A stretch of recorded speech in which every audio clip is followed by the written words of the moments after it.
Di sisi lain, upaya kasasi yang diajukan PT Sri Rejeki Isman Tbk atau Sritex terkait putusan pilot dari Pengadilan Negeri Niaga Semarang ditolak Mahkamah Agung. Bayangkan ini, sebuah perusahaan tekstil besar seperti Sritex, yang dulu menjadi kebanggaan kita, kini berada di ambang kehancuran. Apa sebenarnya yang terjadi? Bagaimana produk murah dari Cina mampu merusak industri lokal? Dan yang paling penting, pelajaran apa yang bisa kita ambil dari semua ini? Mari kita bongkar bersama. Jadi yang terbaik si karyawan pintar. Halo, selamat datang di channel Si Karyawan Pintar. Hari ini kita akan membahas sesuatu yang lebih dari sekadar cerita kejatuhan Sritex.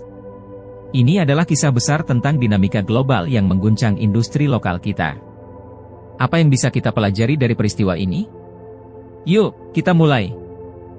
Chapter 1, Kejatuhan Sritex, di balik kemegahan yang rapuh.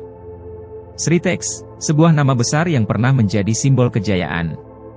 Perusahaan ini memasok tekstil untuk NATO dan berhasil menembus pasar internasional dengan produk berkualitas.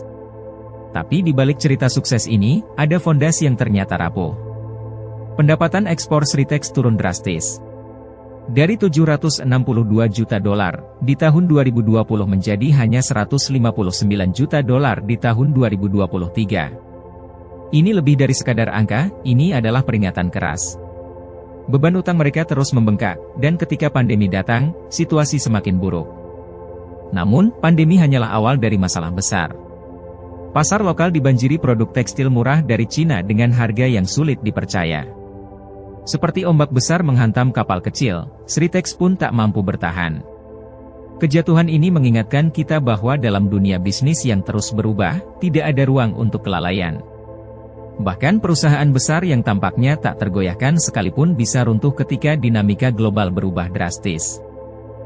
Chapter 2, Dominasi Cina, Raksasa dengan Langkah Strategis.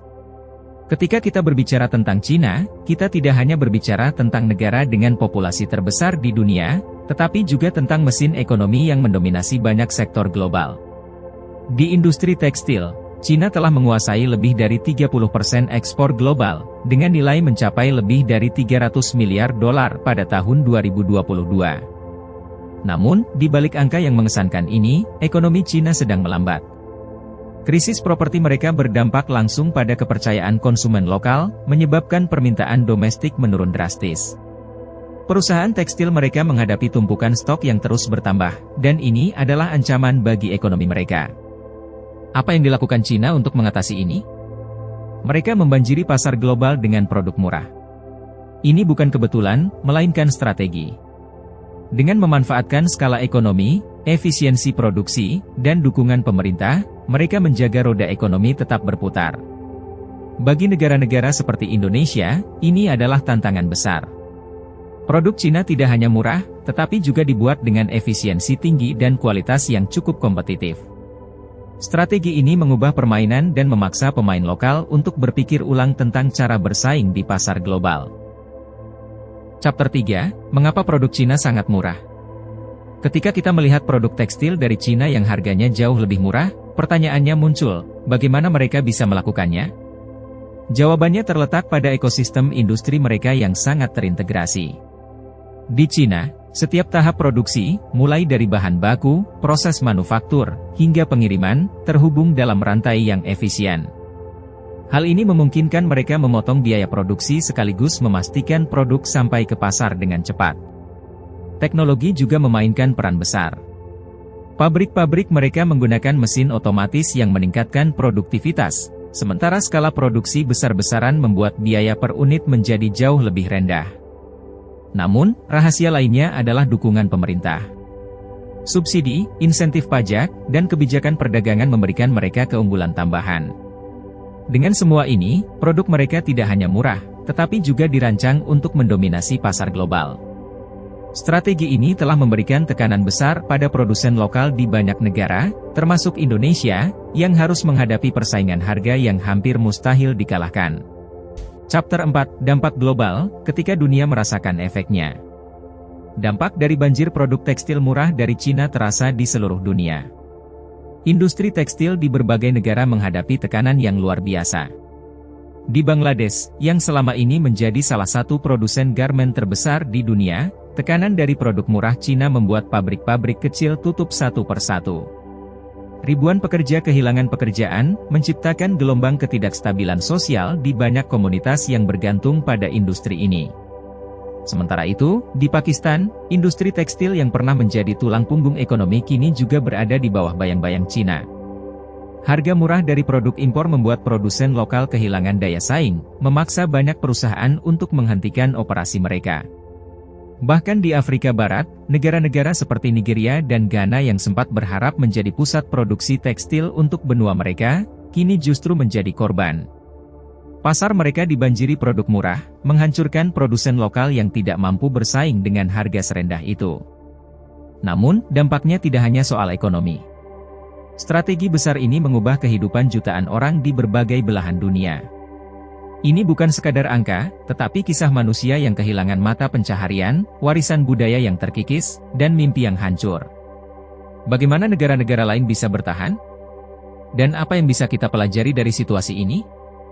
Pertanyaan-pertanyaan ini harus kita renungkan bersama. Chapter 5, Kesimpulan.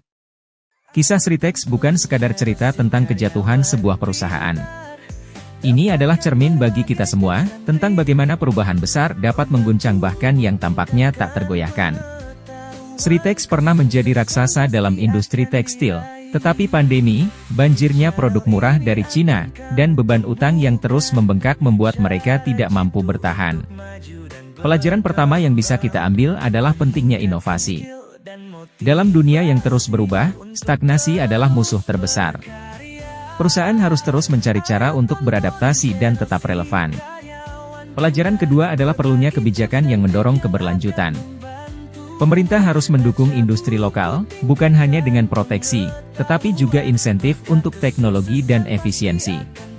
Proteksi berlebihan hanya menciptakan ketergantungan, sementara inovasi menciptakan daya tahan.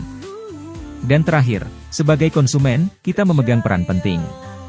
Setiap kali kita memilih produk lokal, kita mendukung ekosistem ekonomi yang lebih sehat. Ini bukan hanya tentang harga, tetapi tentang keberlanjutan dan masa depan. Kisah Sritex mengingatkan kita bahwa krisis adalah bagian dari perjalanan. Di balik setiap tantangan, selalu ada peluang untuk tumbuh lebih kuat. Pertanyaannya adalah, apakah kita siap mengambil peluang itu? Terima kasih telah menonton video ini sampai selesai. Jika Anda merasa video ini bermanfaat, jangan lupa untuk like, tinggalkan komentar, share ke teman-teman Anda, dan pastikan Anda sudah subscribe untuk mendukung channel ini. Sampai jumpa di video berikutnya dan tetap cerdas. Berbagi tips dan trik yang akan membantumu. Baca buku, tingkatkan pengetahuan, maka kesuksesan pasti akan kau raih. Percayalah.